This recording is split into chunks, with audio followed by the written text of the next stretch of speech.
जय हिंद बच्चों, स्वागत है अपने इस YouTube चैनल पर। आज के इस वीडियो में एक बार फिर से हम क्लास 12 सिविक्स यानी कक्षा 12 के विद्यार्थियों के लिए नागरिक शास्त्र के मोस्ट इंपॉर्टेंट लघुत्तरी प्रश्न लेकर आए हैं, जो परीक्षा दी से वेरी इंपॉर्टेंस रहेगा। तो देर न करते दोस्तों देखते हैं। क्वेश्चन है कि भारत चीन संबंधों पर प्रकाश डालिए। यानी बच्चों, भारत और चीन का संबंध जो है कैसा है। देखो, पहले जो है 1962 जब चीन ने भारत पर आक्रमण किया तो कुछ संबंध बिगड़े थे, लेकिन बाद में जो है दोनों में दोस्ती हुई। फिर जो है तनाव जो है गड़बड़ा गए हैं दोनों में। तो आइए देखते हैं दोस्तों, भारत और चीन के बीच संबंध कैसे हैं। देखो, भारत के आज़ाद होने तथा चीन द्वारा विदेशी शक्तियों को निकाल बाहर करने के बाद यह उम्मीद जगी थी कि ये दोनों देश साथ आकर विकासशील देशों, खास तौर पर एशिया के भविष्य को तय करने में महत्वपूर्ण भूमिका निभाएंगे।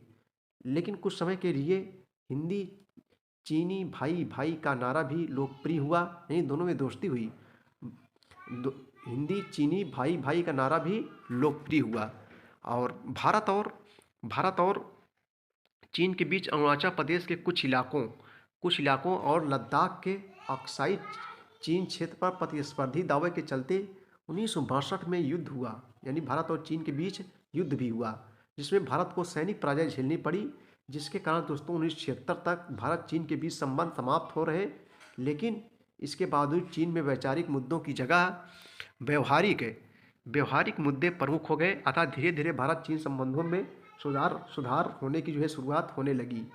परंतु हाल ही में चीन द्वारा जो है लद्दाख के गलवान घाटी, पेंगोंग झील के पास की भारतीय भूमि पर जो है अपना दावा करने के कारण दोनों देशों के मध्य सीमा विवाद जो है पुनः जो है गहरा हो गया है। सीमा विवाद से लेकर जो है दोनों में विवाद छिड़ गया है। चलिए अगला क्वेश्चन हम लोग देखेंगे दोस्तों। नीति आयोग पर एक संक्षिप्त टिप्पणी लिखिए। क्वेश्चन है कि जो है नीति आयोग पर एक संक्षिप्त टिप्पणी लिखना है दोस्तों। नीति आयोग पहले नीति आयोग का नाम जो है योजना आयोग के नाम से जाना जाता था, लेकिन जो है अब जो है नीति आयोग हो गया है।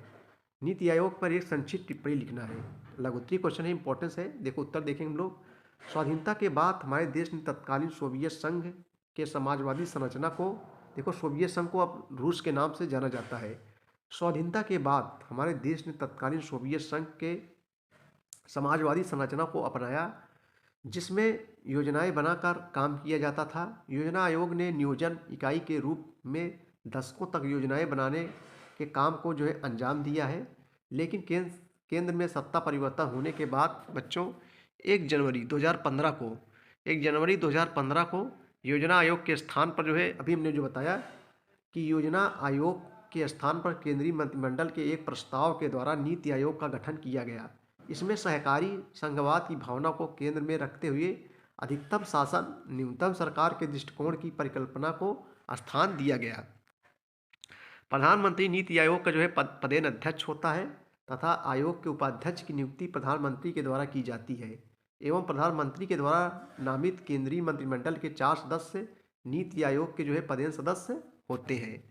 चलिए अगला क्वेश्चन हम लोग देखेंगे। हरित क्रांति पर एक संक्षिप्त टिप्पणी लिखिए बच्चों।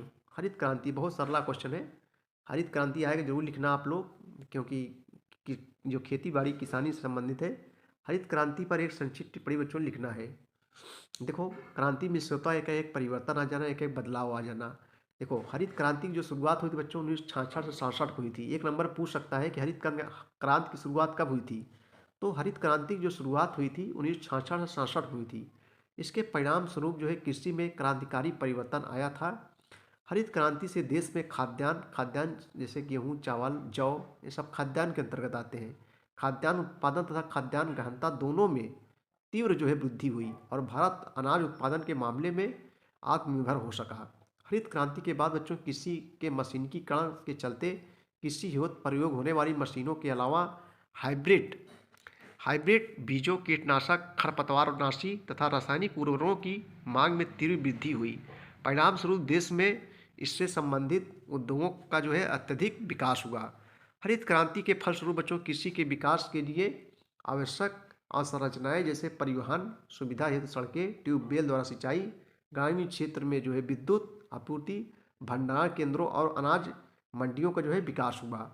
हरित क्रांति तथा मशीनीकरण से उत्पादन में जो है बच्चों क्या हुई, बढ़ोतरी के कारण ग्रामीण क्षेत्रों में रोजगार के जो है नए नए अवसर जो है विकसित हुए। किसानों की आय बढ़ने से उनके सामाजिक एवं शैक्षिक स्तर का जो है क्या हुआ, विकास हुआ। चलिए अगला क्वेश्चन हम लोग देखेंगे। नर्मदा बचाओ आंदोलन नर्मदा घाटी की बांध परियोजनाओं के खिलाफ क्यों था? नर्मदा बचाओ आंदोलन नर्मदा घाटी की बांध परियोजनाओं के खिलाफ क्यों था? आइए इसका उत्तर देखेंगे। देखो, भारत के 4 राज्यों गुजरात, महाराष्ट्र, मध्य प्रदेश और राजस्थान के लिए महत्वपूर्ण सरदार सरोवर परियोजना का जो है नर्मदा बचाओ आंदोलन वर्ष 1985 से विरोध कर रहा है। इस विरोध के प्रमुख कारण इसकी ऊंचाई है, जिससे इस क्षेत्र के हजारों हेक्टेयर वन भूमि के जलमग्न होने का खतरा है। इस आंदोलन के नेता बच्चों मेधा पाटेकर का आरोप है कि सर्वोच्च न्यायालय के निर्देशों के बावजूद भी बांध प्रभावितों को ना तो मुआवजा दिया गया और ना ही उनका जो है बेहतर पुनर्वास किया गया। इसके बावजूद बांध का स्तर बढ़ाया गया है। आंदोलनकारियों की जो है मांग थी कि जल स्तर को बढ़ाने से रोका जाए तथा पहले पुनर्वास हो फिर इसके बाद विस्थापन।